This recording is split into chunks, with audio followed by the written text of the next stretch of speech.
Bruce, it's a pleasure to have you here. Thank you. Thanks. It's awesome to be here. And I don't want to leave. So let's talk slow. Okay.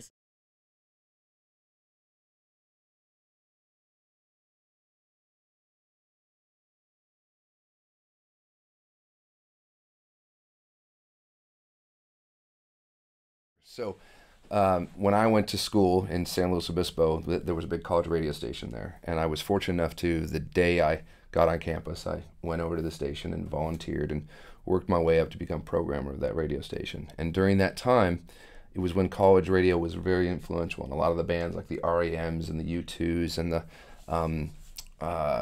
Stone Roses and all these bands that were starting to bubble were getting a lot of airplay. And fortunately, the station got popular, and record companies started to notice that these little bands were selling a lot of records in a town like San Luis Obispo, which is a small college town. So it kind of attracted the label's attention to the station, and I was able to have dialogue with those labels, and I was offered a position at RCA Records to go work for them as a talent scout. So this was in 1989. So at 22 years old, 21 years old, I graduated college on a Saturday, and Monday morning I'm at a desk working. And at the time I thought that was it. I hit the mother load. And then I worked my way through different jobs, promotion and marketing, and eventually into A&R, which is talent scouting, right? It's basically you help curate the sound of the label.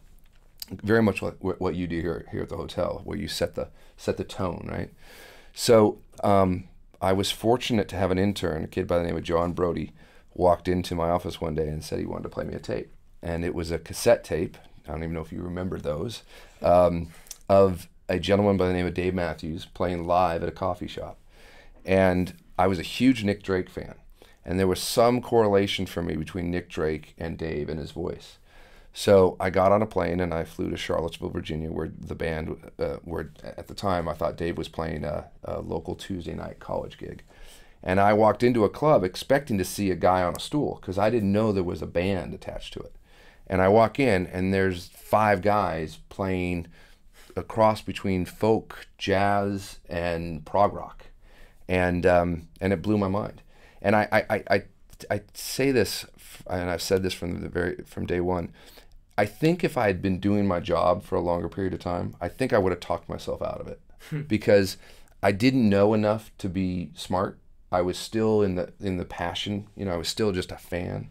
And this was around exactly the same time as Pearl Jam and Nirvana were breaking at the time. And the Dave Mathews Band didn't have one electric guitar in the group. It was all acoustic, and it was a saxophone and a violin. But I still felt like it rocked hard or harder than any of those bands.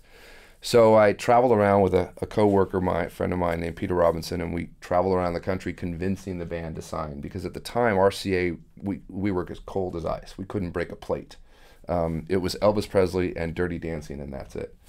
And we were able to get the band to say yes. I think it's just because they felt sorry for us, actually. And I've been working with the band ever since. I work with artists that are going to have careers.